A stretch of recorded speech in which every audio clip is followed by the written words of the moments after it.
Are you struggling with IELTS Writing Task 1? You're not alone. Many test makers make simple mistakes that cost them valuable points.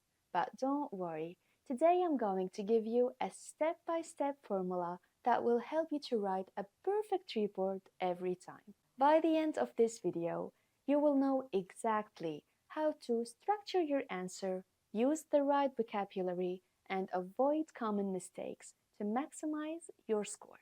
So grab a notebook, take notes, and let's get started. What is Task 1? Let's quickly go over what IELTS Writing Task 1 is all about. You have 20 minutes to write a report of at least 150 words. You will describe a visual representation of data. This could be a graph, a chart, a table, a map, or a process diagram. So what to do next? First of all, you need to summarize the key trends. After that, you need to compare important details. And remember, do not give your opinion. Just describe the facts. I will show you an example in few minutes. Just bear with me. Many students describe every single detail instead of focusing on the most important trends. That's where the right structure comes in.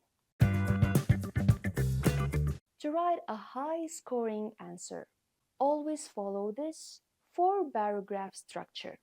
Paragraph 1, Introduction. Paraphrase the question. In the first sentence, rewrite the question in your own words. This shows the examiner that you understand the task and have good paraphrasing skills. Let's see this example question. The bar chart below shows the number of tourists visiting 4 different countries in 2010 and 2020. Band 9 paraphrased introduction would be something like this. The bar graph illustrates the number of visitors to 4 nations in 2010 and 2020, measured in millions. So as you can see in the example, don't copy words from the question. Use synonyms instead. The bar chart became the bar graph. Shows, illustrate. The number of tourists visiting, the number of visitors. 4 different countries, 4 nations, and so on. Rephrasing is essential for this part of the test, making it a crucial skill to develop.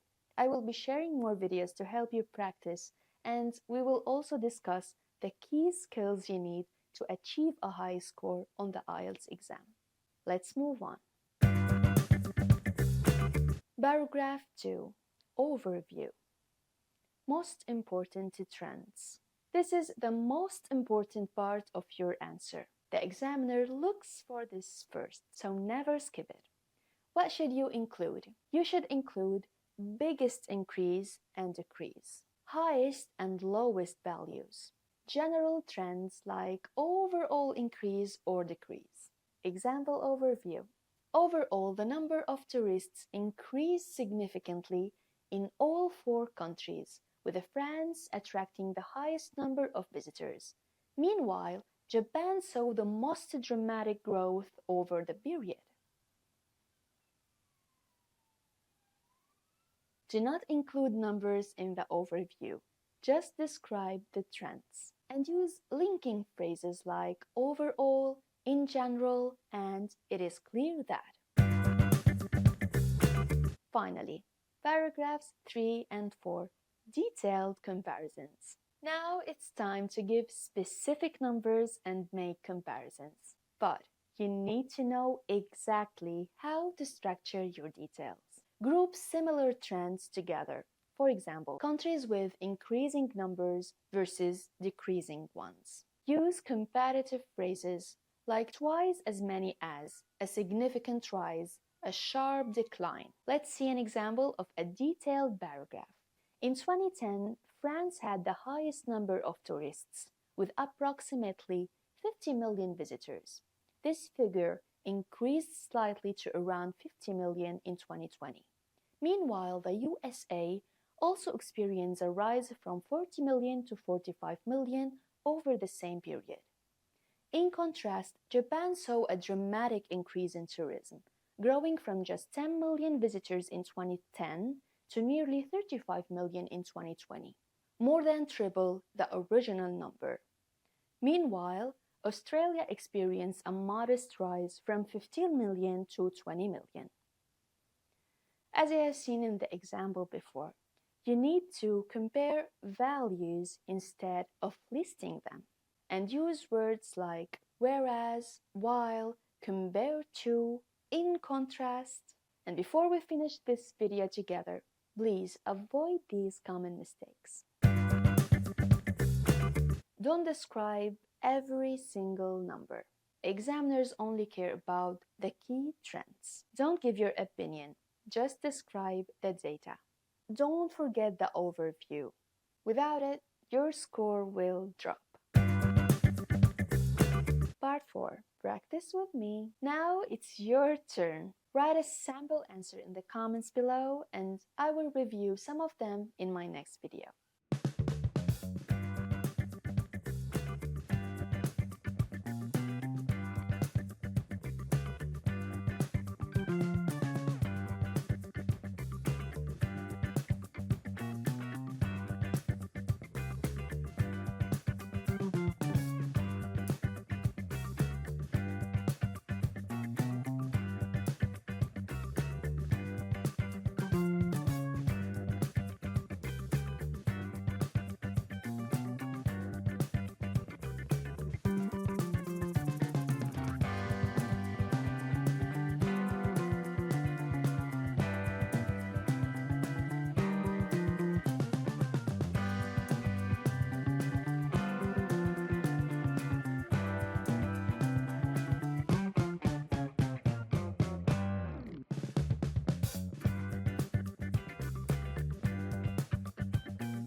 If you found this video helpful, hit the like button, subscribe, and turn on notification for more IELTS tips. In the next video, we will talk about maps in Task 1. So hopefully, see you soon. Bye!